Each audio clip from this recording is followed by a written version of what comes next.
Henry Cavill's having quite a moment. He's been cast as the new Superman, he's starring in the new film Immortals, and he's about to experience his first big fan convention. We're here in San Francisco for WonderCon, and we're waiting for Superman.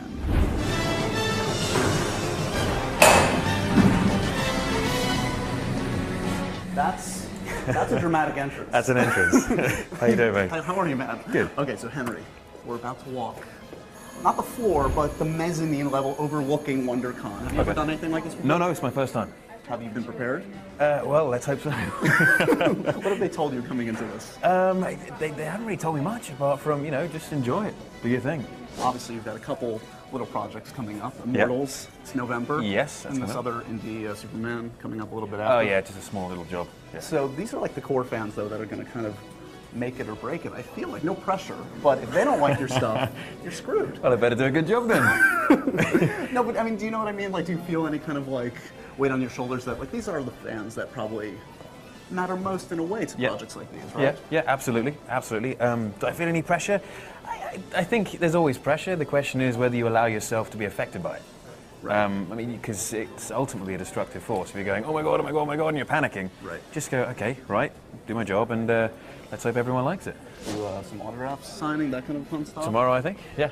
So is that fun again, or is it kind of weird to like, I mean, now that, you know, you're on the cover of Entertainment Weekly and you've got the big role, it's, you know, the fame level's kind of gone up a little bit for you in recent months. Yeah, a touch. A touch, right? Yeah. Are you noticing it? Not really, not yet. I mean, with Entertainment Weekly and all sorts, yes, you notice that, but I've been hidden away, so I haven't quite felt the full force of it just yet. So this is like your coming out party. Here we go. Yeah, let's have a look-see. Okay, so we're going to turn this corner and we're going to take a look. This is going to be your first look at the convention floor. I mean, every convention like this has the crazy floor where you can buy every paraphernalia known to man. Oh, cool. Should have brought my credit cards. You should have. I was going to hope that you were going to buy me something. Great. Yeah. Okay, I'll buy you something.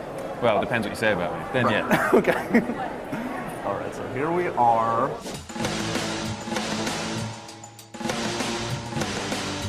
This is the floor of WonderCon, Henry. Okay. That's not a green screen, that's actual real. That's incredible. Fellow DC superhero. I know, it's all in the family. Good work. Ryan's here too. You Okay. guys can have a little team up maybe. Yeah, there you go.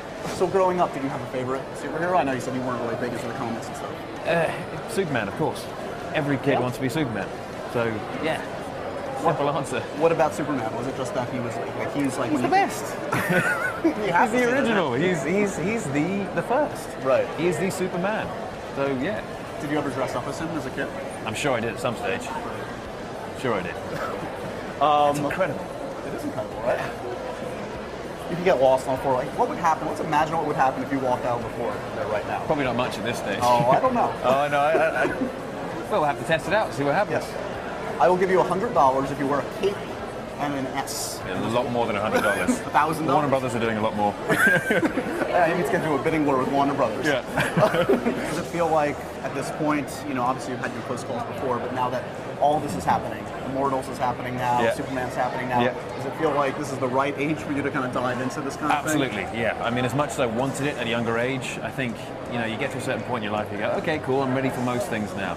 Back then, you believe you're ready for it, and you're like, yeah, I'll do it. But as soon as it happens, you think, oh, okay, this is a little heavy. And I'm glad it's happening now as opposed to any other time. Right. So when you landed the big one, what was that feeling then? It was less about nerves and more about excitement at this point? The landing the big one, surreal.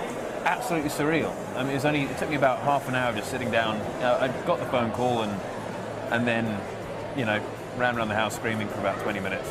And then sat down and thought, you know, Superman, that's insane. And it took me a good long time just to, you know, kind of get used to the idea. I'm still not used to it. I think until I actually physically don the cape and I'm on set, will it sink in? But for now, it's just you know, a whirlwind ride and see how it goes. And when you put on that costume for that audition, I mean, do you feel super or do you feel silly? I mean, what's the? For the audition, you're more worried about doing the job right, as opposed to, you know, how you're feeling in the moment, and that's the only thing that's going through your mind. We're going to get into Immortals, trust me, when we sit down. But one more thing on that I'm curious about. Since you had come so close before, you've been through the audition process for Superman. So that must be interesting when you go into the second wave of auditions. Like, Do you approach it the same way? I mean, do you think about, okay, this is how I tried it the first time. I think you approach it the same way, because if you got through to that second bit, then the chances are they like what you did. And if that's not the case, then the director's going to tell you how he wants it done anyway, because that's what the director does, and you just follow what he says.